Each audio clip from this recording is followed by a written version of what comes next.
Ya betul Tuhan, seperti lagu yang baru kami nyanyikan, I surrender all Tuhan, kami mau serahkan semua sama Tuhan, kami mau kesampingkan apa yang jadi beban pikiran kami, apa yang jadi masalah kami Tuhan, kami mau surrender all buat Tuhan Yesus, kami mau kasih semuanya ke Engkau Tuhan, kami mau duduk diam, kami mau nikmati kebersamaan bersama Engkau, di ibadah pada siang kali ini Tuhan, kami mau dengar firman-Mu Tuhan, siapkan setiap hati kami Bapa. Gemburkan hati kami sehingga setiap firman yang ditabur boleh tertanam di dalam hati kami dan bertumbuh dan berbuah Tuhan. Pakai hamba-Mu ini Tuhan, biar apa yang nanti saya sampaikan benar-benar cuma daripada Engkau Tuhan, dan setiap kami yang mendengar boleh berjumpa secara pribadi sama Engkau. Terima kasih Tuhan Yesus, kami serahkan ibadah ini ke dalam tangan-Mu. Amin. Ya, silakan duduk Bapak Ibu Saudara. Shalom, nama saya Aditya Suryaditan, saya jemaat lama di GBI Bethel Kelapa Gading. Jadi saya bertumbuh rohani di sini, saya kenal GBI Bethel Kelapa Gading, saya bersyukur saya bisa bertumbuh di sini, namun saya sementara berdomisili di Jermani, ya, sama istri, saya dianugerahkan 2 orang anak, 1 putri dan 1 putra, jadi udah lengkap ya, jadi nggak ditanya lagi, mau nambah lagi nggak? Udah lengkap 1 putri 1 putra, dan pada kesempatan kali ini kami sedang liburan ke Indonesia dan saya diberi kehormatan untuk sharing di hadapan Bapak Ibu Saudara dalam kesempatan ibadah siang pada tanggal 30 Januari pada hari ini dengan tema kasih mula-mula. Sebelum saya mulai dengan sharing saya mau langsung kesaksian. Boleh tim media ditampilkan slide-nya. Next. Ya. Saya mau kesaksian dengan kalender. Saya mau kesaksian perjalanan saya dari Jerman ke Indonesia Desember yang lalu. Jadi pada tahun lalu Desember tanggal 19 adik saya menikah. Jadi kami sengaja mau datang ke Indonesia untuk menghadiri pernikahan adik kami ya. Tanggal 19 Desember, Bapak Ibu bisa lihat yang merah, itu adalah tanggal pernikahan adik saya Edwin. Dan tentu saja saya sama istri mengusahakan untuk datang ke momen yang sangat bahagia ini. Di mana tahun lalu kebetulan juga, bukan kebetulan sih, sudah direncanakan kami punya seorang putra. Ya, putra kami lahir, Liam, bulan Mei tahun 2021. Jadi kami sebenarnya sudah mempertimbangkan perjalanan ini cukup lama dari bulan Mei.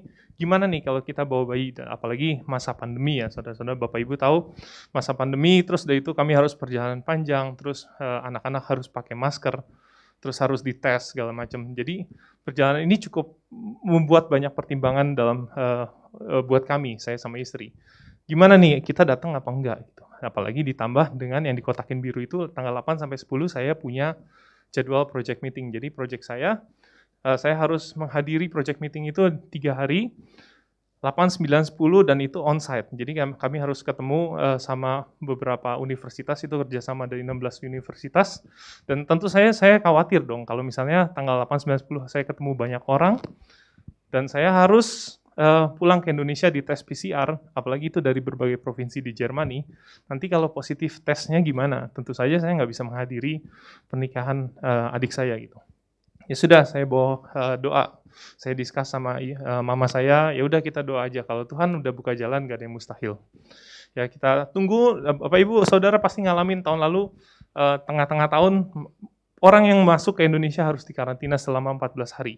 Itu juga jadi bahan pertimbangan. Masa karantina semakin menurun, semakin sedikit, tanggal 2 November saya ingat sekali, di mana karantina dipangkas jadi 3 hari. Jadi dari 14 hari udah 3 hari. Wah, tentu saya senang. Tante saya kerja di penerbangan, dia bilang katanya ada kemungkinan nih masa karantinanya jadi 1 hari. Wah, tambah senang. Wah, asik nih, akhirnya bisa pulang ke Indonesia. Tahun lalu kita nggak bisa pulang karena pandemi. Oke, terus dari itu tanggal 23 November, next, diputuskan project meeting saya nggak jadi on-site, jadi kita bisa online dan diperpendek masanya dari tanggal 8, 9, 10 jadi 9, 10 doang. Berarti semakin pendek jaraknya, saya nggak perlu ketemu banyak orang, wah semakin mungkin kayaknya ini jawaban Tuhan, kita harus pulang nih, asik. Ketemu keluarga besar, terus kasih lihat cucu ke oma opa, terus dari itu menghadiri pernikahan, kurang alasan apa lagi saya bisa ke Indonesia. Terus tanggal 27, akhirnya saya memutuskan beli tiket setelah semuanya kayaknya possible. Oke, tanggal 27 kami beli tiket, kami udah senang banget gitu ya, beli tiket, tanggal 11 kami berangkat, tanggal 12 kami tiba di Indonesia. Itu menurut jadwal. Jadi kalau karantina 3 hari, Bapak Ibu bisa tambahin sendiri, 12 tambah 3 berarti 15. 15 saya keluar, dan 19 tentunya bisa menghadiri pernikahan dengan senang hati. Saya beli tiketnya, ternyata teman-teman, tanggal 28 ada perubahan jadwal lagi dari pemerintah Indonesia. Bapak Ibu sadar, ada imbas varian Omikron, terus itu karantina diperpanjang lagi dari 3 hari jadi 7 hari. Ini baru beli tiket. Baru beli tiket, terus dari karantina dari 3 hari jadi 7 hari lagi. Wah, tentu saja saya sama istri stres juga ya. Tanggal 12 kalau saya masuk sampai di Indonesia, masuk ke karantina berarti ditambah 7 jadi tanggal 19. Wah, itu mepet banget, kayaknya nggak mungkin. Jadi saya langsung discuss sama profesor saya, tanggal 29, ya betul. Tanggal 29 saya langsung ganti tiketnya, yang tadinya tanggal 11 nyampe tanggal 12, saya pindah ke tanggal 7 sampai tanggal 8. Tentu saya sebelum saya pindah tiketnya, saya juga berdoa supaya profesornya punya kemurahan hati. Kenapa? Karena Bapak Ibu tahu, saudara tahu, di Indonesia internetnya lumayan bagus ya. Jadi kalau saya harus meeting dari Indonesia dan meetingnya ada di Jerman gitu, tentu saja jadi bahan pertimbangan saya. Nanti kalau gimana kalau saya nggak bisa presentasi? Ya profesor saya yang harus presentasi. Makanya saya minta izin sama profesor. Bisa nggak? Terus akhirnya profesornya dengan bermurah hati, oke, saya siap presentasi gitu. Tapi kalau bisa Anda ya, Mr. Tan, oke, Pak Profesor. Tanggal 29 kami ganti tiketnya, terus dari itu next. Tanggal 2 ada keputusan baru lagi dari pemerintah. Jadi karena Omikron, masa karantinanya diperpanjang jadi 10 hari. Jadi dari tanggal 3 hari, 7 hari, sekarang 10 hari. Ya tentu saja kita semakin tegang ya. Nah, kalau kita masuk tanggal 8 ditambah 10 hari berarti kita keluar tanggal 18. Wah, kita sudah cukup pusing, ya udah kita berdoa aja semoga nggak diperpanjang lagi jadi 14 hari. Tanggal 6 kami PCR test, kami dinyatakan negatif, tanggal 7 kami berangkat, tanggal 8 kami sampai di Indonesia, masuk karantina, tanggal 9, 10 kami, saya kerja dari hotel, saya bisa ikut meetingnya, terus next, tanggal 10 kami dapat kabar bahwa tempat di mana kami melakukan PCR test di Jerman, ternyata dokternya itu kena COVID. Jadi tanggal 10 dokternya kena COVID. Dan bukan cuma dokternya, tapi satu klinik gitu. Dan itu kami kebetulan di kota kecil, jadi PCR test nggak segampang di Indonesia. Nggak tinggal ke Bumame langsung dapat PCR test ya, kan 24 jam. Di sana mesti ada jadwalnya. Jadi saya tanggal 10 dikabari kalau misalnya klinik tempat kami PCR test itu kena corona. Saya di situ melihat, wah luar biasa, kalau saya terbangnya tadi tanggal 11, saya PCR test tanggal 10, berarti itu nggak bisa. Karena semua satu klinik kena corona. Dan kalau misalnya seperti itu, berarti saya harus cari klinik lain, di mana saya harus bikin janji lagi gitu. Ya saya bersyukur ya, bukan karena dokternya kena corona, tapi saya bersyukur karena saya udah pulang duluan. Ditambah lagi kami dapat berita di mana tempat kindergarten anak saya, di situ kena corona. Jadi, kalau misalnya kami masih di sana tanggal segitu, tanggal 10 saya masih di sana, saya pasti dicek sama petugas kesehatan dan kami harus karantina mandiri sampai 14 hari dan kami nggak boleh pulang ke Indonesia. Wah, sungguh luar biasa.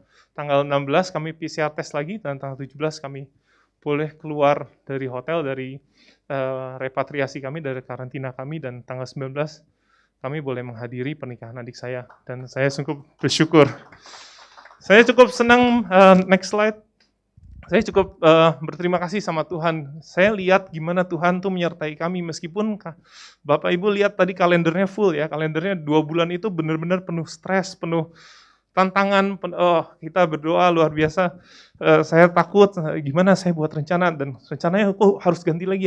Tapi saya bersyukur Tuhan itu nggak pernah tinggalkan kita sedetik pun. Bahkan yang tadinya kita pikir, repot nih ganti tiket lagi, saya harus tambah biaya lagi, nggak apa-apa. Tapi ternyata ada alasan di balik semua itu, dan Tuhan pelihara saya dan keluarga untuk sampai tiba di tempat ini, bisa menghadiri pernikahan, bisa ketemu saudara, bisa sharing di tempat ini. Luar biasa. Ya, itu kesaksian dari saya masuk ke tema saya, kasih mula-mula, saya diberikan tema kasih mula-mula. Kasih mula-mula, saya bingung juga, tema kasih mula-mula dikasih di bulan Januari, biasanya bulan Januari pasti pada semangat ya, resolusi awal tahun gitu. Adik saya bilang, kok kalau misalnya bulan Januari jangan ke fitness center, kenapa? Karena semuanya masih pada rajin fitness. Jadi nggak cuman itu doang, Kalau misalnya bulan Januari biasanya kita punya resolusi awal tahun ya, ada gerakan doa 22 di mana kita juga bisa punya resolusi, oke saya mau dekat sama Tuhan, saya mau baca firman setiap hari. Nah itu biasanya kasihnya masih membara-bara. Jadi saya mikir, gimana nih saya khotbahnya sharingnya tentang apa? Gitu. Tapi saya lihat, saya baca, saya cari ayatnya di Alkitab, saya dapat ayatnya dari Wahyu 2 ayat 1 sampai 5a. Kita baca bareng-bareng ya. Wahyu 2 ayat 1 sampai 5a. Kepada jemaat di Efesus judul perikopnya. Ayat 1, tuliskanlah kepada malaikat jemaat di Efesus. Inilah firman dari Dia yang memegang ketujuh bintang itu di tangan kanannya dan berjalan di antara ketujuh kaki dian emas itu. Ayat 1 itu cuma menunjukkan itu yang ngomong Tuhan Yesus kepada malaikat di jemaat di Efesus. Luar biasa ya, Tuhan Yesus itu naruh malaikat buat jemaat di Efesus sebagai perwakilan Dia. Nah, saya percaya ada malaikat juga di jemaat GBI Bethel Kelapa Gading. Jadi anggap aja sekarang Tuhan lagi ngomong sama malaikat di GBI Bethel Kelapa Gading, menyampaikan pesan buat kita semua. Tuhan yang ngomong. Ayat 2, aku tahu segala pekerjaanmu, baik jerih payahmu maupun ketekunanmu. Hebat ya. Aku tahu bahwa engkau tidak dapat sabar terhadap orang-orang jahat. Hebat. Bahwa engkau telah mencobai mereka yang menyebut dirinya rasul, tetapi yang sebenarnya tidak demikian. Bahwa engkau telah mendapati mereka pendusta. Dan engkau tetap sabar dan menderita oleh karena namaku, dan engkau tidak mengenal lelah.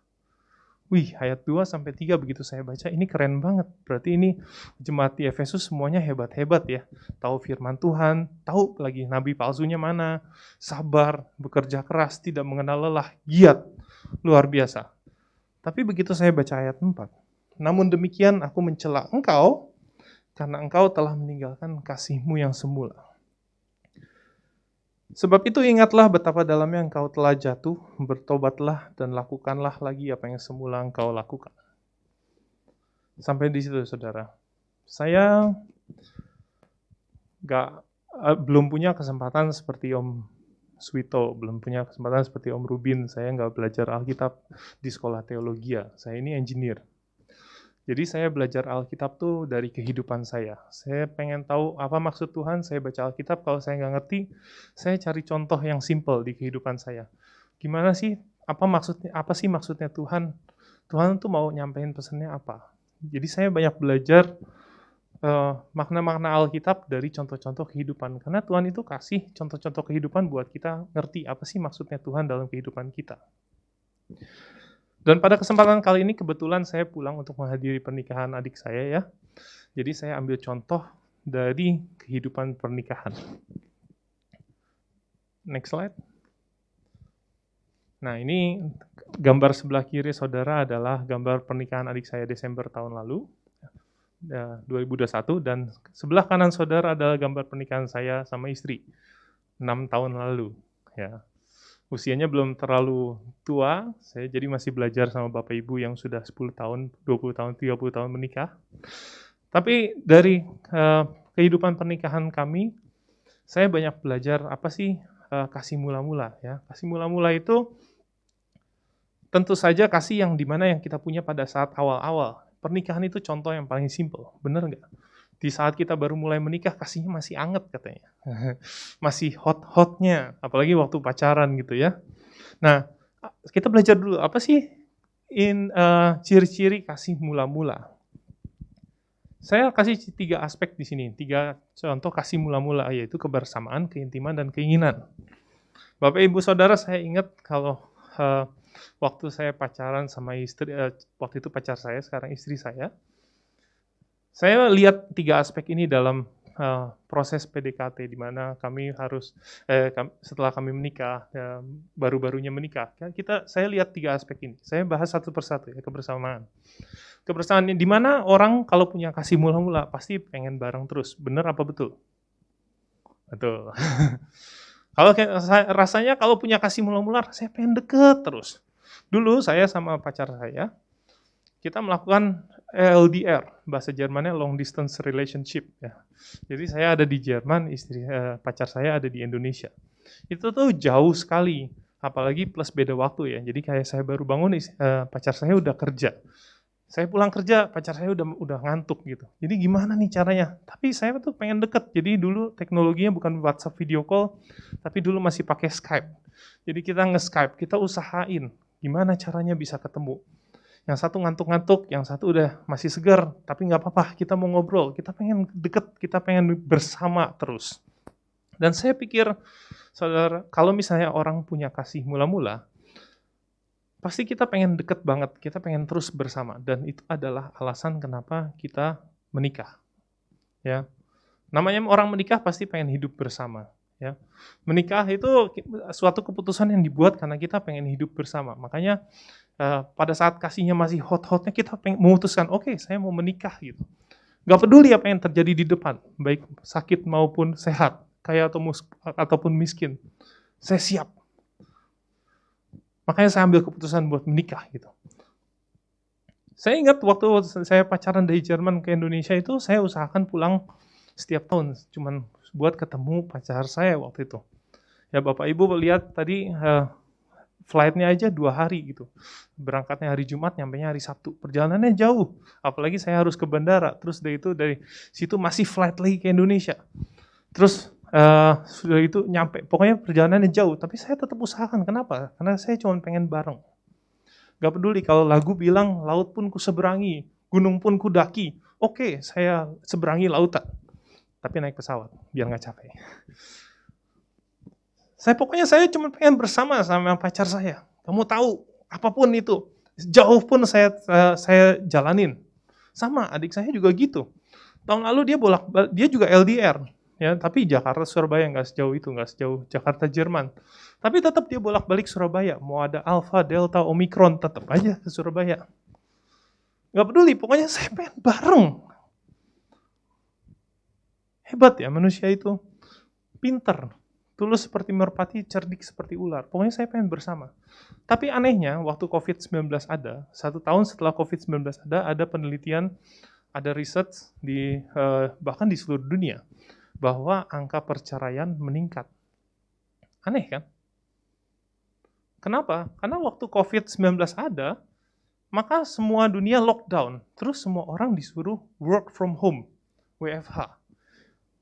Tetapi disuruh bareng-bareng, orang-orang malah pengen cerai. Aneh ya? Bro, itu tuh, WFH itu adalah impian semua pasangan yang baru nikah. Benar nggak? 512 hari kali 24 jam bareng-bareng. Orang saya aja di Jerman ke Indonesia mau pengen bareng-bareng kok. Saya nggak punya kesempatan work from home waktu baru nikah. Oh itu kesempatan yang luar biasa. Kerja satu meja di sini, satu meja di sana. Lagi meeting aja masih bisa lirik-lirik pandang, betul nggak? Udah selesai meeting, tinggal nengok kiri atau nengok kanan, udah ketemu si dia. Itu bukannya suatu privilege yang luar biasa ya? Bahkan kalau habis meeting bisa makan siang bareng. Udah selesai kerja, nggak usah jauh-jauh, nggak usah nempuh macet. Tinggal nengok, nyampe tuh. Itu loh privilege yang Tuhan kasih, work from home. Tapi anehnya, yang dulunya pengennya selalu bersama, begitu dikasih work from home, pengennya pisah. Aneh ya. Tapi saya mikir lagi lebih lanjut dan ternyata lebih anehnya lagi tahun 2020, tahun 2021, saya tetap dapat banyak undangan nikah. Padahal masalahnya sama, ada pandemi, ada work from home, ada lockdown, tetap aja dapat undangan nikah. Masalahnya sama, yang satu pengen bareng, tapi yang satu pengen pisah. Bedanya apa? Kasih mula-mula. Ya, lucu kan? Terus udah itu, poin yang kedua, keintiman. Keintiman itu bicara tentang apa yang kita lakukan waktu kita berdua, waktu kita sama pasangan kita. Adik saya sudah menikah, tentu saja tetap jadi bagian dari keluarga ya. Saya lihat contoh yang simpel gitu. Setelah mereka menikah, kami tetap bisa makan bersama, di mana saya sekeluarga besar ya, bahkan bareng-bareng sama keluarga besar saya, istri saya, anak saya, terus adik saya yang sudah menikah, adik saya yang belum menikah, dan mama saya, kita duduk di satu meja bareng-bareng. Meja makan. Ngobrol kan, mau makan. Saya lihat contoh yang simple. Itu kalau misalnya kasihnya masih mula-mula, masih anget, mau bareng-bareng pun dunia tetap milik berdua, yang lain kontrak katanya. Jadi kita bareng-bareng di situ. Nah, saya lihat istrinya adik saya gitu ya, nyiapin minum, ini kok gitu. Siapin makanan, bagi-bagi makanan gitu. Padahal kita lagi rame-rame, tapi yang berdua sibuk aja sendiri gitu. Terus udah gitu bedanya sama saya yang udah menikah 6 tahun, sebelah kanan anak saya, istri saya, terus ada anak saya yang lain gitu. Boro-boro kita nyiapin minum, boro-boro kita bagi-bagi makanan. Kenapa? Anak saya yang satu bilang, "Papi, saya lapar." Yang satu yang masih 8 bulan belum bisa ngomong, cuma bisa mamam, mamam, mamam. Boro-boro kita bagi-bagi makanan. Yang ada juga ngurusin anak makan dulu, baru kita makan gitu. Yang saya mau sampaikan apa? Kadang-kadang setelah kita menikah, kehidupan bukan milik berdua terus. Ada tanggung jawab yang Tuhan kasih, ada tanggung jawab yang Tuhan kasih buat saya sama istri. Bukan berarti kita harus udah menikah ya udah dunia milik berdua terus. Tetap Tuhan kasih tanggung jawab buat saya sama istri. Ada anak-anak kami, di mana kami harus urus mereka. Yang jadi pertanyaan adalah setelah tanggung jawab selesai dilakukan, setelah pekerjaan selesai dilakukan, kita ngapain berdua? Ya, tanggung jawab tetap harus jalan, tapi setelah punya waktu, berdua tuh harus ada keintiman. Saya sedih melihat berita di luar negeri, di mana ada research, frekuensi hubungan suami istri jauh berkurang karena digantikan sama teknologi. Kadang-kadang banyak pasangan yang udah menikah 10 tahun, 20 tahun, 30 tahun, kalau udah bareng-bareng udah bingung ngapain. Yang satu lihat Instagram kehidupan orang lain, yang satu lihat Instagram kehidupan orang lain, padahal bareng-bareng. Tapi sibuk sama gadgetnya masing-masing. Sayang kan? Jadi apa sih yang kita lakukan pada saat kita berdua? Saya ingat waktu saya baru menikah sama istri saya bawa istri saya ke Jerman, kan pengen bareng ya, makanya saya bawa ke Jerman. Saya waktu itu belum punya mobil, saya jalan dari kota A ke kota B, tentunya saya pakai kereta karena saya nggak punya mobil. Saya ingat waktu di dalam perjalanan, padahal obrolannya banyak, obrolannya dari yang penting sampai yang nggak penting, tapi kami nikmatin. Bahkan sarung tangan aja jadi obrolan. Di Jerman itu musim dingin, kalau dingin sekali.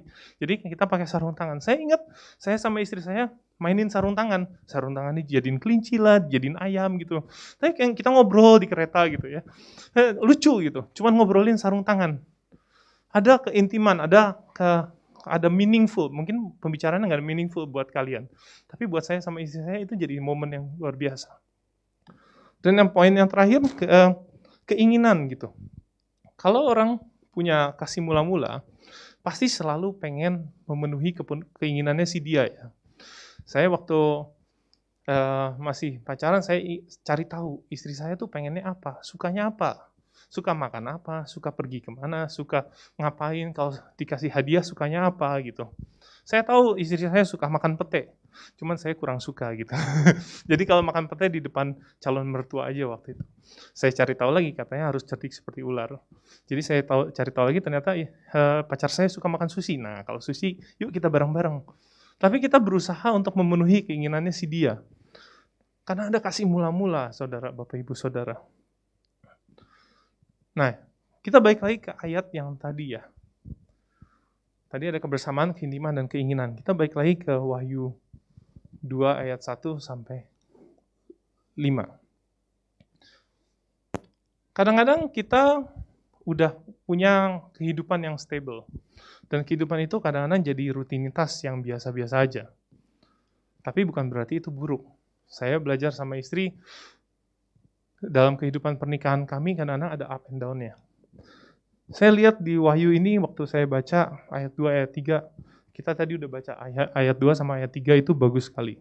Aku tahu segala pekerjaanmu, baik jeripayamu maupun ketekunanmu. Aku tahu bahwa engkau tidak dapat sabar terhadap orang-orang jahat, bahwa engkau telah mencobai mereka yang menyebut dirinya rasul, tetapi yang sebenarnya tidak demikian, bahwa engkau telah mendapati mereka pendusta, dan engkau tetap sabar dan menderita oleh karena namaku, dan engkau tidak mengenal lelah. Itu semua plus. Saya ganti ayatnya, mirip-mirip. Tapi saya ganti.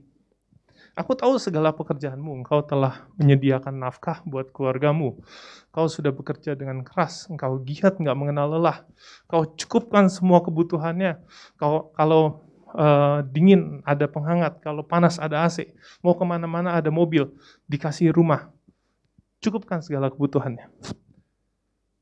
Namun, demikian aku mencela engkau, karena engkau telah meninggalkan kasih-Mu yang semula.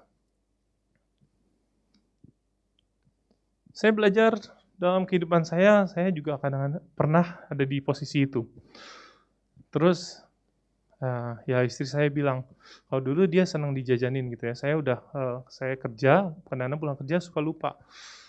Terus dia sempat tegur saya, kok dulu pacaran suka dijajanin, sekarang enggak lagi gitu.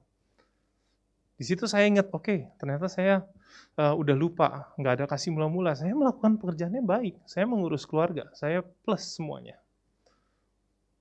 Tapi nggak ada kasih mula-mula lagi, nggak ada keinginan untuk memenuhi kebutuhan keinginan si istri. Di situ saya belajar, di situ berarti ada bedanya, meskipun hubungan baik, tapi nggak berarti baik kalau nggak ada kasih mula-mula.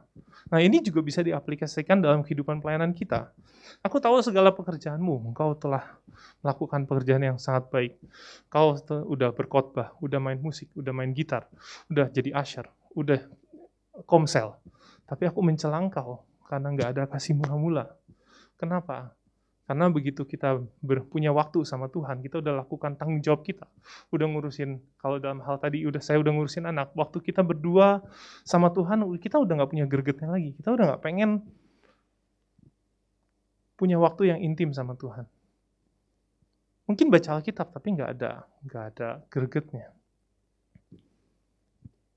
Itu loh bedanya.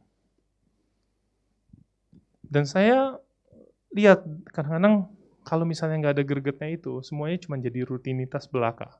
Dan semuanya itu cuma jadi hal-hal yang mungkin dilihat orang bagus, mungkin dilihat orang hebat, tapi Tuhan nggak pengen yang seperti itu. Tuhan pengen pribadi kita dekat sama Dia. Bapak Ibu Saudara, Tuhan tuh nggak pernah nuntut yang aneh-aneh. Dia tuh pribadinya simple. Mau Bapak Ibu Saudara punya uang banyak, mau punya harta gini gono, dia nggak penting. Bahkan kalau Anda pun nggak punya apa-apa, Tuhan tetap sayang sama saudara. Tuhan itu pribadinya benar-benar simple. Saya belajar dari pengalaman saya sama istri yang baru aja kami alamin ya. Kebetulan kami pulang ke Indonesia, di sana di Jerman kami nggak punya suster. Kebetulan dong, di Indonesia ada yang bisa dititipin anak. Cie. Saya titipin anak saya ke mama saya, Ma, titip ya. Saya mau ngedate sama istri, udah lama nggak ngedate. Cie. Romantis banget ya. Terus kami cari waktu di mana mereka luang, terus dari itu kami pergi ngedate.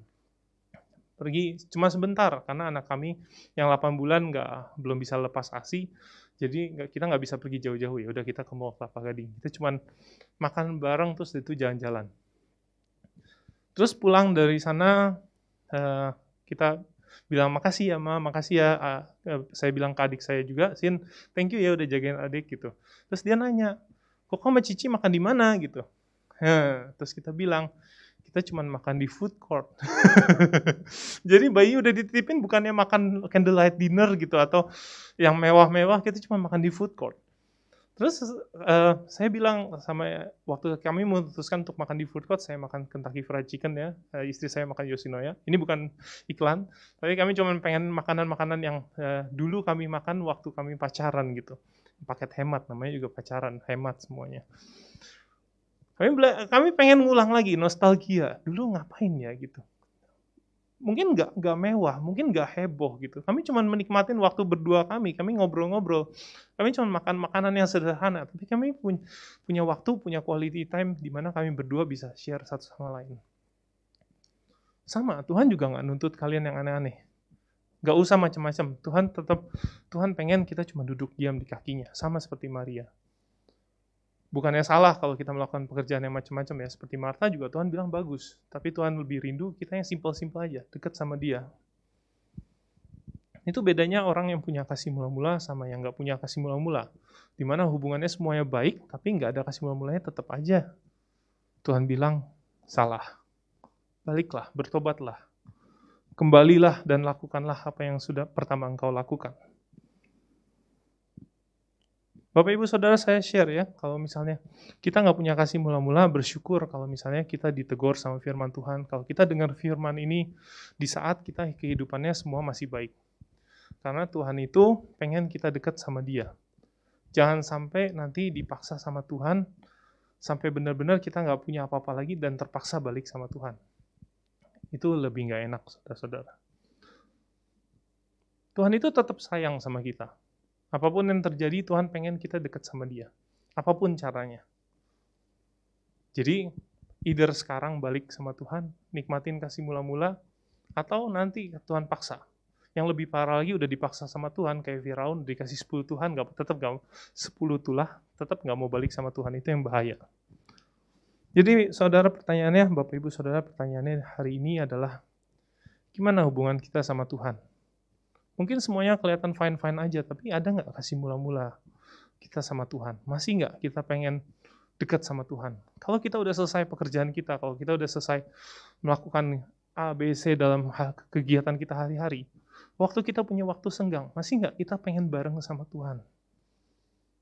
Kalau punya kasih mula-mula, itu selalu pengen bareng, selalu pengen deket. Masih nggak? Itu tolak ukurnya itu aja, gampang. Dan waktu bareng sama Tuhan punya keintiman nggak? Masih seneng nggak? Apa cuma 5 menit udah bosan? Dan yang paling penting, kita harus cari tahu apa keinginan Tuhan. Apa sih keinginan Tuhan? Gembalakan jiwa-jiwa. Tuhan bilang, yang mengasihi aku, gembalakan domba-dombaku. Kita tuh harus cerdik seperti ular ya, tulus seperti merpati. Saya belajar dari jemaat kami di Jerman. Corona tetap sama corona ya. Kita tetap ada pembatasan di mana kita nggak boleh ibadah banyak-banyak orangnya. 100 ya 100, 50 ya 50. Tapi kita tetap adakan ibadah. Bahkan pernah sampai 10 orang. Bapak Ibu Saudara, kalau ibadah 10 orang isinya apa? 5 pemusik, 1 pembicara, 1 media, udah habis tuh 10. Jemaatnya masih cuma 2.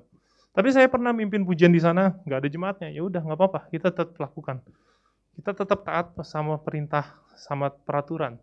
Tapi kita tetap usahakan yang terbaik karena kita mau cari jiwa-jiwa. Komsel di sana nggak boleh ada pertemuan. Pertemuan cuma boleh 5 orang. Ya udah nggak apa-apa, kita batasin 5 orang. Kita pernah juga online komselnya, tapi itu nggak berfungsi. Kenapa? Karena kami punya anak-anak, banyak keluarga yang punya anak-anak. Jadi kita coba onsite. Onsite peraturannya apa? Semuanya harus dites dulu.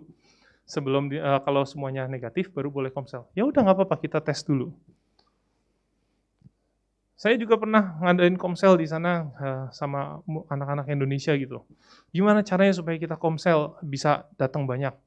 Wah ternyata dulu anak-anaknya suka main game. Ya udah, datang ke rumah main game. Boleh, main gamenya sekali aja ya. Saya bukain tempat buat main game.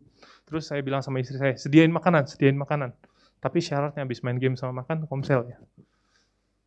Itu loh, kalau kita punya greget, kita punya kasih mula-mula, pasti kita cari segala cara buat memenuhi keinginannya Tuhan. Pasti kita cari cara buat kita nyampain firman-Nya Tuhan, entah apapun itu. Gak terbatas sama virus, gak terbatas sama corona, mau di ibadahnya dimanapun, yang penting kita tetap beritakan firman Tuhan. Saudara, Bapak Ibu Saudara, hati-hati ya. Saat-saat ini, orang-orang mulai biasa work from home, udah mulai biasa individual. Berarti orang-orang mulai hidup untuk dirinya sendiri. Gitu. Dan kita semakin jarang punya kesempatan buat ketemu sama orang. Apalagi sekarang arahnya metaverse ya. Nanti semua orang punya kehidupan digitalnya masing-masing. Itu tuh makin susah untuk nyebarin firman Tuhan. Mumpung masih sempat miliki kasih mula-mula itu, Bapak Ibu Saudara.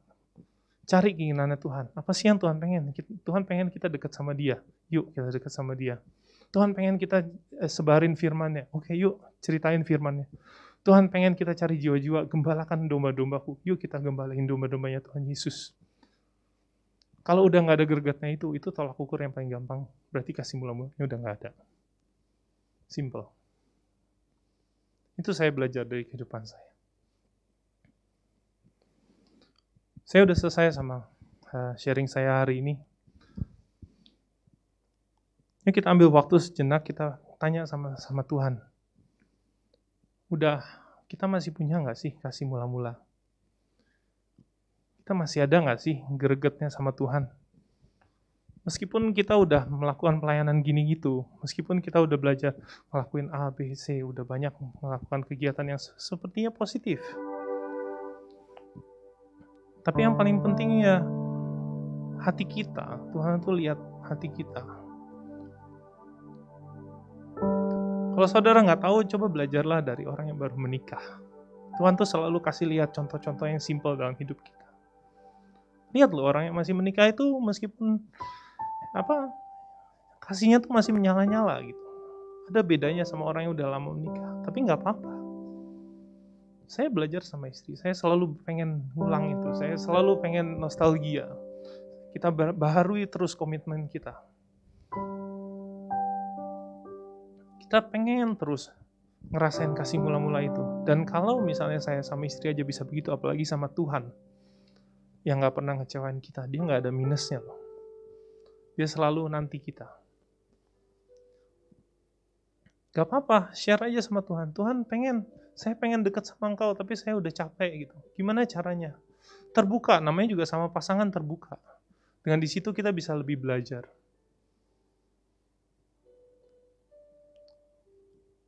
Mungkin sharing saya cuma sebentar, sharing saya singkat. Tapi coba Bapak Ibu renungkan sebentar. Cek lagi dalam kehidupan kita, apa masih ada kasih mula-mula itu? Apa masih ada gregetnya? Apa masih ada keinginan kita untuk memenuhi keinginan hatinya Tuhan?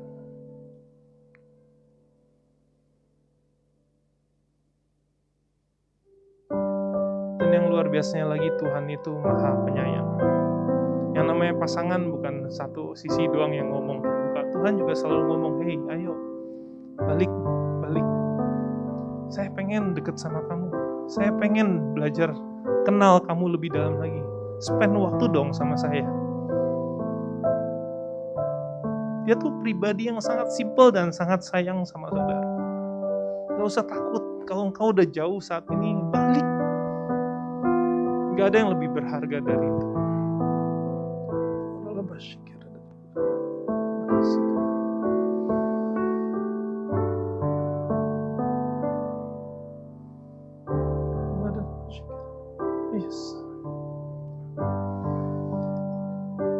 Terima kasih Tuhan buat pribadi-Mu yang begitu luar biasa buat hidup kami.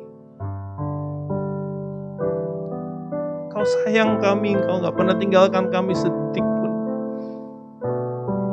Ampuni kami Tuhan kalau kami gak udah jauh sama Engkau. Kami melakukan A, B, C, tapi sebenarnya hati kami hampa. Ampuni kami Tuhan buat itu. Ampuni kami Tuhan kalau kami udah gak pengen selalu bersama-sama Engkau. Kami gak pengen punya keintiman sama Engkau. Kalau kami udah gak mencari keinginan hati-Mu Tuhan, ampuni kami Tuhan. Kami mau balik ke kasih mula-mula kami Tuhan. Terima kasih kalau Engkau sudah sabar, selalu sabar sama kami dan selalu sayang sama kami. Terima kasih Tuhan Yesus, terima kasih Bapak.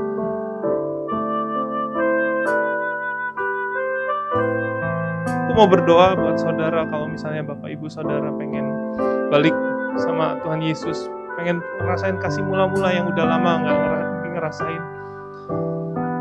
Yuk boleh angkat tangan Bapak Ibu Saudara, saya mau berdoa buat saudara. Bapak Ibu, jangan takut, ini masalah engkau sama Tuhan. Gak usah lihat kiri kanan. Bilang, Tuhan, hari ini saya mau buat komitmen baru, saya mau balik ke kasih mula-mula itu. Saya pengen bersama-sama Engkau lagi Tuhan. Saya pengen punya keintiman yang luar biasa Tuhan. Waktu kami lahir baru mungkin kami udah gak ngerasain itu lagi Tuhan. Kasih yang membara itu Tuhan, balikin. Karena kami pengen punya hubungan yang intim sama Engkau Tuhan. Ya Bapak, aku berdoa buat setiap tangan yang terangkat Tuhan. Ya buat setiap mereka yang hari ini rindu untuk dekat lagi sama Engkau. Ampuni mereka Tuhan, ampuni kami Tuhan buat setiap kesalahan kami, buat setiap kelalaian kami Tuhan. Kalau kami udah jauh dari Engkau, ampuni kami Tuhan. Aku berdoa buat setiap mereka yang mengangkat tangannya, biar kasih-Mu ada memenuhi kembali kehidupan mereka. Biar kasih mula-mula itu ada lagi Tuhan dalam hidup mereka Tuhan. Dan aku percaya kalau kasih mula-mula itu kembali Tuhan, hidup mereka boleh banyak, berlipat kali ganda, menjadi berkat buat banyak orang Tuhan. Terima kasih Bapa, terima kasih Tuhan Yesus buat kasih-Mu Tuhan, buat siang hari ini, buat momen yang begitu indah Tuhan. Terima kasih Tuhan Kau udah ingatkan kami buat kami kembali ke kasih mula-mula Bapa. Biar komitmen kami Engkau perbaharui. Biar ibadah hari ini meskipun firman ini udah selesai disampaikan, biar firman itu boleh bertumbuh dalam kehidupan kami. Kami boleh praktikkan itu ke dalam keseharian kami Tuhan, dan kami boleh rasakan kasih-Mu yang luar biasa dalam kehidupan kami Bapa. Makasih Tuhan Yesus, hamba-Mu sudah selesai, dan Kau yang lanjutkan, Kau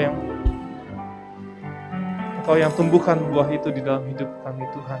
Terima kasih Bapa. Dalam nama Tuhan Yesus aku berdoa dan mengucap syukur. Amin.